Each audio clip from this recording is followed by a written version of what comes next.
Hello everyone, welcome back to another NARAKA BLADEPOINT video. This is OSK, and today we have the patch notes here for September 1st, 2022. This video will be going up while the servers are down, so if you're wondering what the changes are going to be, this is a video for you. Now, one thing I will say is that yesterday I went quite hard at the gym and I didn't get enough sleep, so sorry if I'm a little bit low energy towards the later parts of this overview. But without further ado, let's go ahead and get started with these patch notes. Starting off, of course, you have your regular notice.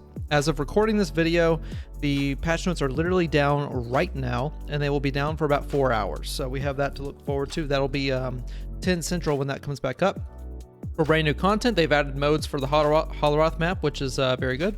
Roth has added the Shadow Surge, which, by the way, rotates, I believe, every week or two. It says that it goes to Roth one time, and then the next time Shadow Surge is up, it'll be on Morris Isle, and it looks like they plan to have a regular rotation of that, but for the moment, they're sticking with Roth.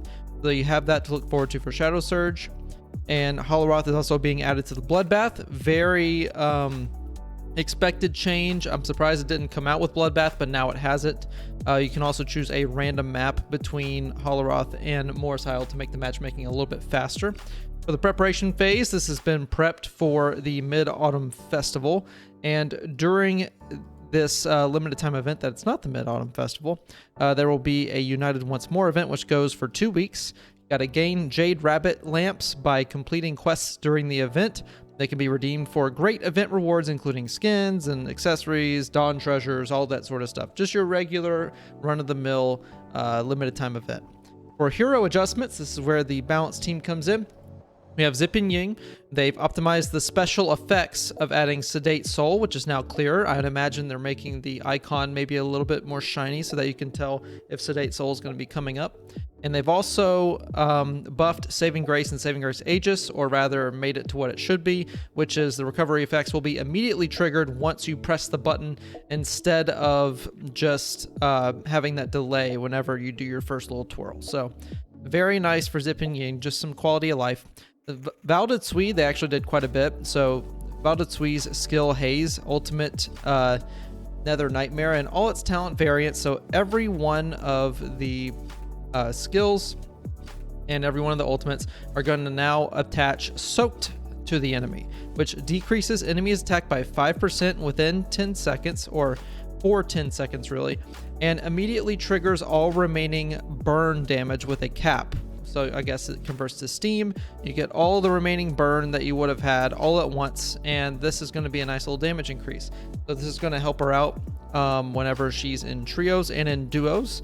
I don't think it'll really bring her all the way up to the top of the meta, but she'll still be pretty good in that vein. So a little buff there. Burmese Sacred Circle Water will also attach Soak to enemies hit in it, and the debuff will last for 10 seconds after leaving the circle. So there you go. For Takada Nobutara, they've optimized the special effect of Havoc. Its movements are now clearer. They've optimized the sound effect as well of the common and purple strikes. And also they've optimized the hit, which means that sprint takes melee and range phases, which is pretty cool. And also a player will not be hit before being reached by the Furin. Before you could get striked without the Furin passing through you, and now this is lined up to be a lot better. They've also unified optimization for the talent skill descriptions, so better translations, and you can also tap Alt on your keyboard or Y on your controller to switch versions of whichever skill description you want, which is pretty cool. For combat adjustments, they fixed an issue where Counter-Strike fails even with the flash of light. This has been an issue since day one, even in the beta. So sometimes you'll have what we call a phantom flash, where you'll go for a counter, you'll see your red flash on your screen, but the focus attack will still go through your Counter-Strike. I don't know if this applies to the very beginning frames of Counter-Strike. I would honestly be very surprised if it did. But if this is the case, then you're going to have a lot more lenient counters, so you better be more careful with those focus strikes. And if you anticipate one coming, maybe throw out an extra counter strike or something, because you might actually get rewarded for it this time.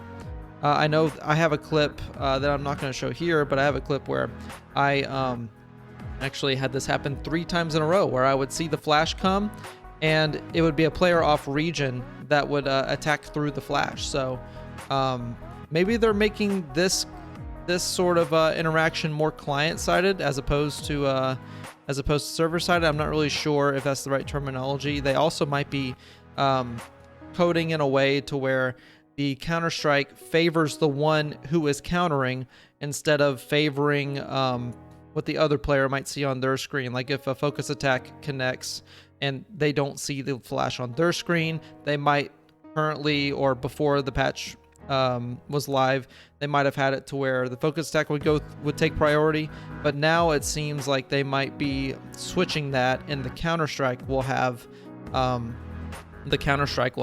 bit of that priority. So keep an eye out about that for your matches. It might seem a little off at first, but I would very much like to do some testing with this because it seems like countering is going to be a lot stronger, especially on the startup frames.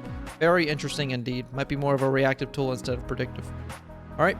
They've also optimized the animation of Stamina Strike, which is cool.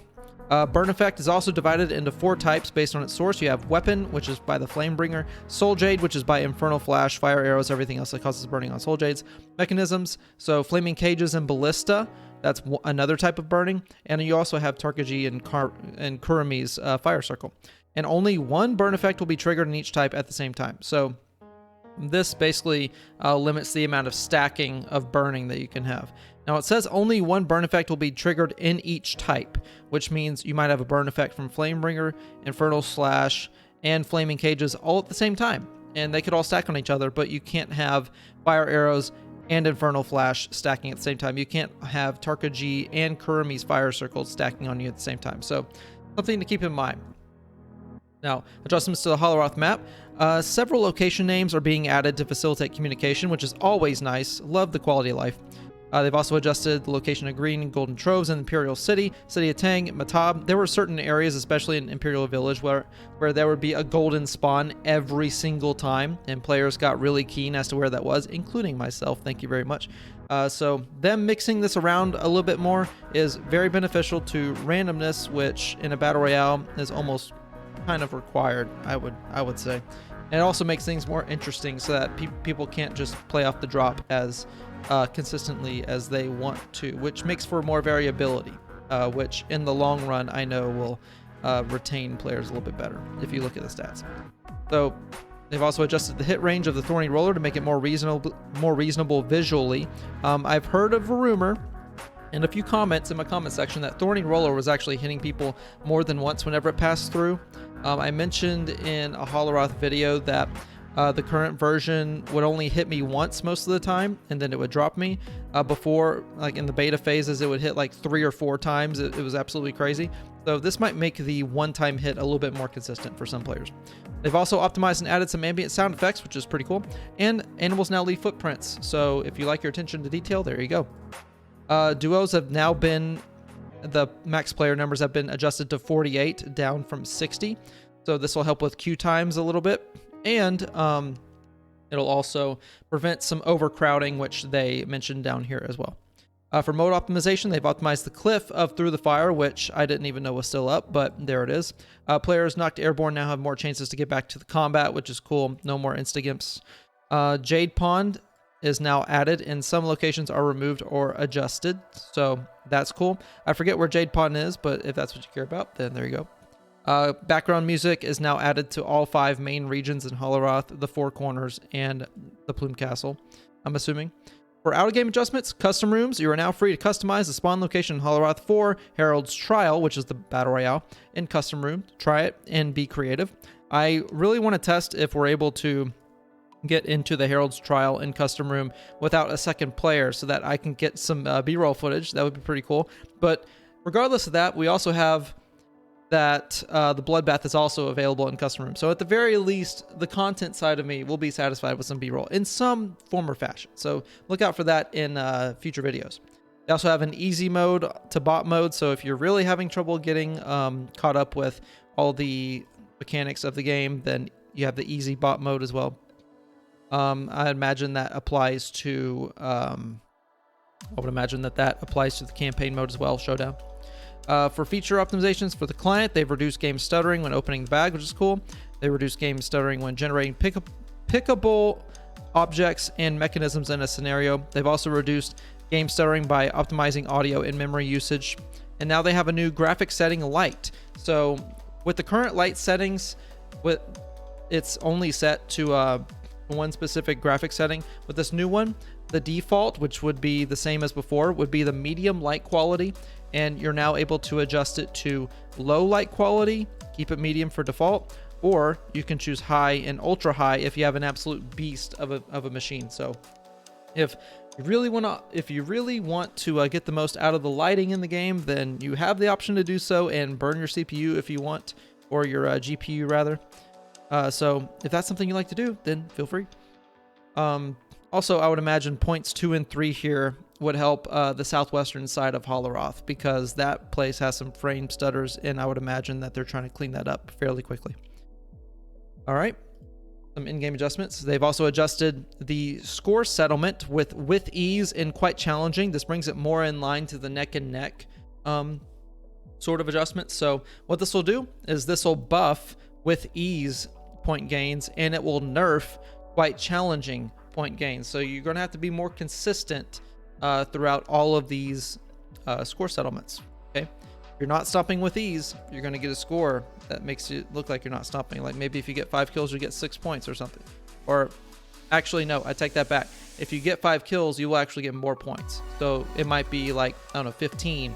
Neck and neck for the same thing might be like 20. Quite challenging might be 25. I don't know. But apparently they're trying to bring it more in line with each other, which is something I've been asking for since release, which I'm very, very glad that they finally get to this more than a year later. So very, very happy about that. For out-of-game adjustments, you'll be notified when purchasing an item included in a pack and can navigate directly to purchase the pack. That is cool. So if you purchase one item in a pack, you'll get a notification, and you can go spend more money if you want, I guess. Basically an advertising thing for the store. So there you go. We've also added Justina Gu and Viberning's new outfit. That's cool. Discount, pretty sizable discount here for 750 gold. Not too bad. They also have extra discounts here you can read through. I'm not really going to go over too much of that. They also have discounts ending for these skins here. You can pause the video and read them if you want. For bug fixes, hero related, they fixed an issue where the passive effect of Sedate Soul of Zipping Ying with Saving Grace is still in effect in a custom lobby where ultimates are disabled. So that's very nice if you're running 3 bands, I suppose. And for battle related bugs, they fixed an issue where Scale Rush can't be interrupted before the charging is complete. Very important change. Glad that they fixed it. Also fixed an issue where Dagger Skill Pride's Fall Mystic Strike in certain terrain. Very important change. Glad they changed it. These two things sound like they would be cancer to deal with if you encounter them. And they also fixed an issue where the usage of Vitalia or Armor Powder might be abnormal under certain circumstances. I actually ran into this in one of the videos that I posted. Roth fights. If you haven't taken a look at it, I actually have a point in time where my Vitalia gets interrupted by something, which I don't know why, but apparently this is fixed now. That's cool. For map-related bugs, fixed some issues in several scenarios of Roth, probably Southwest area. And they've also fixed an issue where Trap Clip will clamp teammates with certain operations. So big takeaways from here. We got 4 hero adjustments here. You got changes to burning. Make sure you read over those. Make sure you understand them. Okay, it's up here.